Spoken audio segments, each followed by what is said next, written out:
Hi hello నమస్తే, welcome to mister Rama media. నేను మీ anchor Ramavath. కూటమిలోకి YCP నాయకులు బాబు పవన్కు వార్నింగ్. ఇది ప్రస్తుతం ఈ వీడియోలో నేను డిస్కస్ చేయబోయే టాపిక్. అండ్ ఇప్పుడు ప్రస్తుతం ఆంధ్ర రాజకీయాల్లో ఒకసారి మనం చూసుకున్నట్టయితే వైఎస్ఆర్సీపీ పార్టీలో ఉన్న అనేక మంది నాయకులు, కింది స్థాయి నాయకుల నుండి కింద వార్డు మెంబర్ నుండి ఈ రాజ్యసభ నాయకుల వరకు అనేక మంది నాయకులు ఇప్పుడు ప్రస్తుతం కూటమి ప్రభుత్వంలోకి క్యూ కడుతున్నారు. ఎమ్మెల్యేలు, ఎమ్మెల్సీలు, మున్సిపాలిటీలో ఉన్న చైర్మన్లు, మేయర్లు, వార్డ్ మెంబర్లు, సర్పంచ్లు, ఇలా అనేక మంది నాయకులు ఎవరైతే వైఎస్ఆర్సీపీ పార్టీకి సంబంధించిన నాయకులు ఎవరైతే ఉన్నారో వాళ్ళందరూ కూడా ఇప్పుడు ప్రస్తుతం కూటమి ప్రభుత్వంలోకి వెళ్ళడానికి సిద్ధపడ్డారు, అంటే సిద్ధమైపోయారు. చంద్రబాబు నాయుడు గారు ఆదేశించాలి కానీ, పవన్ కళ్యాణ్ గారు ఓకే చెప్పాలి కానీ కంప్లీట్ వైఎస్ఆర్సీపీ పార్టీనే ఖాళీ అయ్యే పరిస్థితి ప్రస్తుతం ఇప్పుడు ఆంధ్రప్రదేశ్ రాజకీయాల్లో కనబడుతుంది. ఎందుకంటే మనం రీసెంట్గా చూసాం, ఏకంగా 11 మంది ఉన్న రాజ్యసభ సభ్యుల్లో 9 మంది వైఎస్ఆర్సీపీ పార్టీకి రాజీనామా చేయబోతున్నారు. అంటే ఎంత పెద్ద సంక్షోభంలో ప్రస్తుత వైఎస్ఆర్సీపీ పార్టీ ఉందో ఇట్టే అర్థమైపోతుంది మనకు. అనేక మంది ఎమ్మెల్సీలు, టికెట్ రాని అసంతృప్తులు, వీళ్ళందరూ కూడా ఆల్రెడీ వైఎస్ఆర్సీపీ పార్టీని వదిలేశారు. సో ఇంతవరకు బాగానే ఉంది. రాజకీయాల్లో ఓటమి గెలుపులు సర్వసాధారణం. గెలిచిన పార్టీలోకి ఓడిన నాయకులు ఎవరైతే ఉంటారో వాళ్ళు గెలిచిన పార్టీలోకి జంప్ అవ్వడం ఇది కూడా సర్వసాధారణమే. గెలిచిన ఎమ్మెల్యేలు ప్రతిపక్షంలో ఉండడం కంటే అధికార పక్షంలోకి వెళ్తేనే అనేక రకాలుగా మనకు బెనిఫిట్స్ ఉంటాయి అని చెప్పేసి కొందరు భావించి అధికార పార్టీలోకి జంప్ అవ్వడం ఇది కూడా సర్వసాధారణమే. కానీ ప్రస్తుతం ఆంధ్రప్రదేశ్లో ఉన్న రాజకీయాలు ఒక్కసారి మనం చూసుకున్నట్టయితే గతంలో మనం చూసాం కూటమి ప్రభుత్వం మీద, ప్రస్తుతం ఉన్న చంద్రబాబు నాయుడు గారి మీద, పవన్ కళ్యాణ్ గారి మీద, అలాగే బీజేపీ అంటే కేంద్రంలో అధికారంలో లేదు కాబట్టి ఎక్కువ విమర్శలు అయితే రాలేదు. కానీ ఇటు చంద్రబాబు నాయుడు గారి మీద, లోకేష్ గారి మీద, పవన్ కళ్యాణ్ గారి మీద ఎన్ని విమర్శలు చేశారో అవన్నీ ఇప్పటికీ స్టిల్ ఏ టీడీపీ కార్యకర్త కానీ, ఏ జనసేన కార్యకర్త కానీ ఎవరు మర్చిపోలేదు. ఇప్పుడు ఎవరైతే కూటమి ప్రభుత్వంలో క్యూ కడుతున్నారో వీళ్ళందరూ కూడా గతంలో ఇష్టం వచ్చినట్లు పవన్ కళ్యాణ్ గారిని దూషించిన వారే, చంద్రబాబు నాయుడు గారిని దూషించిన వారే, నారా లోకేష్ గారి మీద కూడా అనేక రకాలుగా మాటలు తూటాలు పేల్చిన వాళ్ళే. వీళ్ళందరినీ ప్రస్తుతం టీడీపీ ప్రభుత్వం అలాగే జనసేన పార్టీ సాధారణంగా ఆహ్వానిస్తోంది. సో ఈ అంశం మీదే ప్రస్తుతం ఇరు పార్టీ నాయకులు, ఇరు పార్టీ కార్యకర్తలు చంద్రబాబు నాయుడు గారికి, పవన్ కళ్యాణ్ గారికి సీరియస్ వార్నింగ్ ఇస్తున్నారు. మేము ఇంత కష్టపడి మేము గెలిపిస్తే మీరేమో గతంలో ఎవరైతే మీకు విమర్శలు చేశారో, గతంలో ఎవరైతే మీకు ఇబ్బందులు పెట్టారో వాళ్ళందరినీ మీరు రెడ్ కార్పెట్ వేసి మరి మీరు పార్టీలోకి ఎలా తీసుకుంటారు అని చెప్పేసి ఇప్పుడు సొంత పార్టీ కార్యకర్తలు, సొంత పార్టీ నాయకులే విమర్శలు చేస్తున్నారు. రీసెంట్గా మనం చూసాం ఇందులో ప్రస్తుతం వీళ్ళందరూ కూడా ఇప్పుడు కూటమి ప్రభుత్వంలోకి ఆల్రెడీ రావడానికి సిద్ధంగా ఉన్న నాయకులు. ఇందులో ఆల్రెడీ మోపిదేవి వెంకటరమణ గారు రాజ్యసభ సభ్యులు ఆల్రెడీ కూటమి ప్రభుత్వంలోకి వెళ్తానని చెప్పేసి ఆయన ప్రకటించేశాడు. బీద మస్తాన్ రావు గారు అదే బాటలో ఉన్నారు. పోతున్న సునీత, ఆమె అయితే ప్రస్తుతం ఇంకా ఏ పార్టీలోకి వెళ్తాననే క్లారిటీ లేకపోయినప్పటికీ టీడీపీ పార్టీలోకి మళ్ళీ రాబోతుంది అని చెప్పేసి కూడా ఒక న్యూస్ అయితే చాలా సర్క్యులేట్ అవుతుంది. దీనికి సంబంధించి ప్రధానంగా గౌతు శిరీష గారు, ఎవరైతే ఉత్తరాంధ్రకు సంబంధించిన ఎమ్మెల్యే గౌతు శిరీష గారు దీని మీద ఆల్రెడీ సీరియస్గా స్పందించారు. మీరు కనుక నిజంగా ఈ పోతుల సునీత గారిని మీరు తీసుకోకూడదు ఎట్టి పరిస్థితుల్లో అని చెప్పేసి ఆమె చాలా సెన్సేషనల్ కామెంట్స్ చేశారు. ఒకసారి గతంలో ఈ సునీత గారు ఏం మాట్లాడారో ఒకసారి మనం విందాము. ముఖ్యంగా బ్రాహ్మణులు వారి బ్రాండ్ అని చెప్పాను ఈరోజు, సారా బ్రాండ్లు. ఎందుకు ఈ మాట అంటే భువనేశ్వరి బ్రాహ్మణి ఈ మధ్య కాలంలో వీరు ఒక కుటీర పరిశ్రమ పెట్టుకొని దీన్ని నడుపుతూ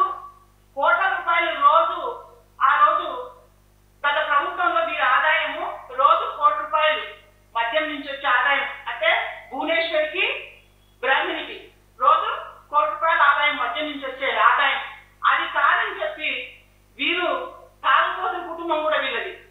వీరి మధ్య కాలంలో భువనేశ్వరి బ్రాహ్మణి తాగి ఇద్దరు కూడా కొట్టుకున్నారనేది కూడా మనం వార్తల ద్వారా కూడా వినడం జరిగింది. ఎంత పెద్ద స్టేట్మెంట్ అండి అది. నిజంగా భువనేశ్వరి గారు నారా బ్రాహ్మణి గారు ఇద్దరు తాగి కొట్టుకున్నారంట. ఇది ఎంత దారుణమైన స్టేట్మెంట్. ఒక మహిళా నాయకురాలు ఆమె, గతంలో టీడీపీ పార్టీలోనే ఆమె ఉంది. అలాంటి నాయకురాలు ఇప్పుడు మళ్ళీ భువనేశ్వరి గారిని నారా బ్రాహ్మణి గారిని ఇద్దరు తాగేసి మరి ఇద్దరు కొట్టుకున్నారంట. ఇలాంటి స్టేట్మెంట్లు అనేది ఇవ్వచ్చా?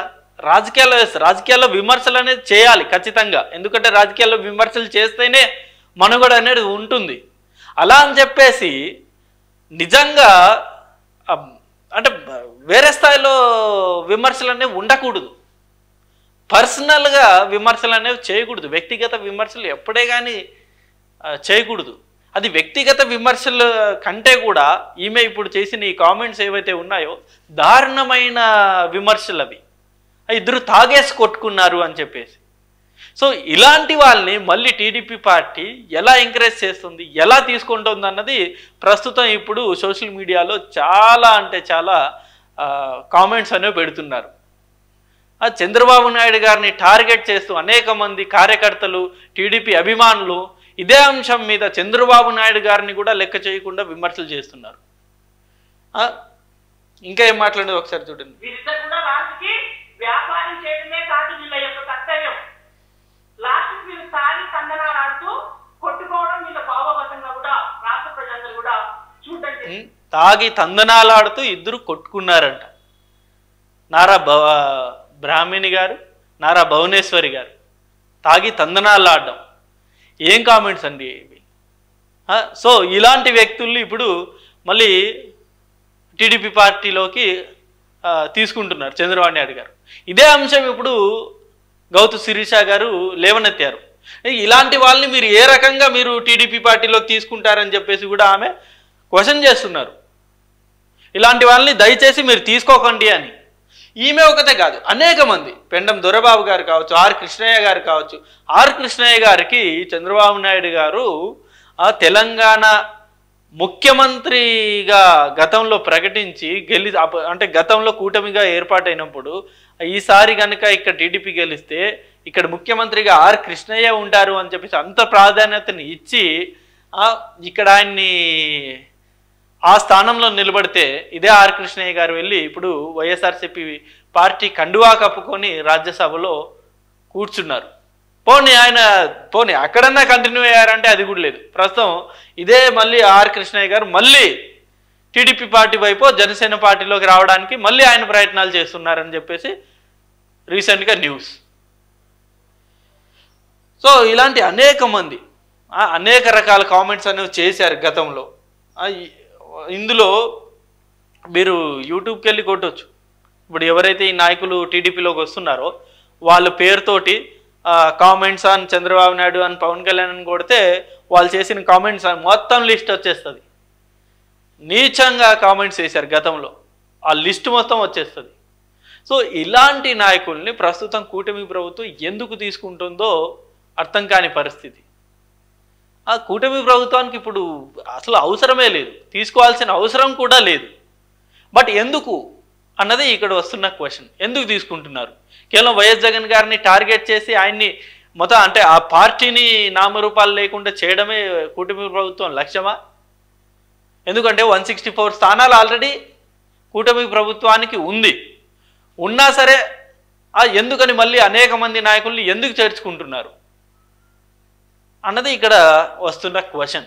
ఏది ఏమన్నప్పటికీ ఇలాంటి సంస్కృతి అంటే గతంలో అయితే ఇది ఓకే అనుకునేవారు, కానీ ప్రస్తుతం వచ్చేసి వైఎస్ఆర్సీపీ పార్టీకి టీడీపీ పార్టీకి పచ్చగడ్డి వేస్తే బగ్గుమనే సిచ్యువేషన్ ఉంది ఇప్పుడు. ఎందుకంటే ఎప్పుడైతే చంద్రబాబు నాయుడు గారికి జైలుకు పంపించారో అప్పుడు టీడీపీ కార్యకర్తలు, టీడీపీ అభిమానులు వీళ్ళందరూ కూడా డిసైడ్ అయ్యారు, ఎట్టి పరిస్థితుల్లో జగన్ గారిని గెలిపించకూడదు, మళ్ళీ చంద్రబాబు నాయుడు గారిని ముఖ్యమంత్రి చేసుకోవాలి, ఇప్పుడు ఎవరైతే చంద్రబాబు నాయుడు గారిని కామెంట్ చేశారో వీళ్ళందరినీ ఖచ్చితంగా కూటమి ప్రభుత్వం ఏర్పాటు అయ్యాక వీళ్ళందరి మీద ఖచ్చితంగా మనం యాక్షన్ తీసుకోవాలని అంత కసిగా పనిచేశారు వాళ్ళు. జన సైనికులు కూడా అంతే. పవన్ కళ్యాణ్ గారిని ఎప్పుడైతే టార్గెట్ చేస్తూ పదే పదే 3 పెళ్ళిళ్ళు ప్యాకేజ్ ఇస్తారు అని చెప్పేసి పదే విమర్శలనే చేశారో, సో ఆ విమర్శల్ని కూడా ఈ జన సైనికులు, ఆ జనసేన కార్యకర్తలు, నాయకులు చాలా సీరియస్గా తీసుకున్నారు. అలా సీరియస్గా తీసుకొని కష్టపడి పనిచేశారు. ఇవాళ 21కి 21, 2కి 2 ఎంపీ స్థానాలు గెలిపించుకున్నారు. సో ఇంత కష్టపడి ఇంత చేసిన ఈ కూటమి ప్రభుత్వంలోకి అనేక మంది నాయకులు, అందులో కొందరు కోవర్టుగా ఉండొచ్చు, లేకపోతే కొందరు ఎక్కడ మా మీద కేసులు వేస్తారో అని భయపడి కూటమి ప్రభుత్వంలోకి వస్తుండొచ్చు, లేకపోతే ఇంకేదన్నా కాంట్రాక్టులు వస్తాయనో, ఇలా రకరకాల ఏదన్నా పదవులు వస్తాయనో, ఇలా రకరకాల క్యాలిక్యులేషన్స్ తోటి కూటమి ప్రభుత్వంలోకి వస్తూ ఉంటే వీళ్ళు గతం మొత్తం మర్చిపోయి గతంలో చేసిన విమర్శలన్నీ కూడా పక్కన పెట్టేసి అనేక మంది నాయకుల్ని కూడా రెడ్ కార్పెట్ వేసి మరి ఆహ్వానిస్తున్నారు. ఇప్పుడు ఇదే ఈ ఇరు పార్టీ కార్యకర్తలకు నచ్చని అంశంగా మారింది. రోజు మనం చూస్తూనే ఉన్నాం, నారా లోకేష్ గారిని కూడా అనేక మంది నాయకులు వచ్చి కలుస్తుంటారు. అందులో గతంలో నారా లోకేష్ గారి ఉద్దేశించి మాట్లాడిన వాళ్ళు చాలామంది ఉన్నారు. వాళ్ళు కూడా ఇప్పుడు నారా లోకేష్ గారిని వచ్చి కలుస్తున్నారు. నారా లోకేష్ గారు వాళ్ళని కూడా టీడీపీలోకి సాధారణంగా ఆహ్వానిస్తున్నారు. దీనిపై కూడా రకరకాల కామెంట్స్ అనేవి పెడుతున్నారు. టీడీపీ కార్యకర్తలైన మాకు అపాయింట్మెంట్ లేదు, కానీ మిమ్మల్ని విమర్శించిన వారికి మీరు ఇంత రాజభోగాలతోటి ఎలా మీరు అపాయింట్మెంట్ ఇస్తున్నారు అని చెప్పేసి రకరకాల కామెంట్స్ అనేవి వస్తున్నాయి. సో ఏది ఏమైనప్పటికీ ప్రస్తుత రాజకీయాల్లో అయితే, ఆంధ్ర రాజకీయాల్లో అయితే వలసలు అనేది మొదలయ్యాయి. బట్ ఆ వలసలు అనేవి కూడా కార్యకర్తలకు నచ్చట్లేదు. సో ఇరు పార్టీ నాయకులు కూడా దీని మీద ఖచ్చితంగా మంచి నిర్ణయం తీసుకుంటే ఇరు పార్టీలకు కూడా మంచి భవిష్యత్తు ఉంటుంది. అలా కాకుండా కార్యకర్తల నిర్ణయానికి వ్యతిరేకంగా వెళ్తే మాత్రం ఖచ్చితంగా భవిష్యత్తులో భారీగా దెబ్బతింటారు. సో ఇది నేను చెప్పదలుచుకున్న అంశం. ఎందుకంటే కార్యకర్తలే ఏ పార్టీకైనా ఊపిరి. కార్యకర్తలు ఇష్టానికి అనుకూలంగానే పనిచేస్తే వాళ్ళు మీకు అందలం ఎక్కిస్తారు. కార్యకర్తలకు వ్యతిరేకంగా పనిచేస్తే వాళ్ళు మీకు పాతాళాన్ని తొక్కేస్తారు. సో ఇది ప్రతి పార్టీకి వర్తిస్తుంది. సో ఇది అంశం. అండ్ ఈ అంశం మీద మీ అభిప్రాయాన్ని కూడా కింద కామెంట్ రూపంలో తెలియజేయండి. Thank you for watching this video. Thank you.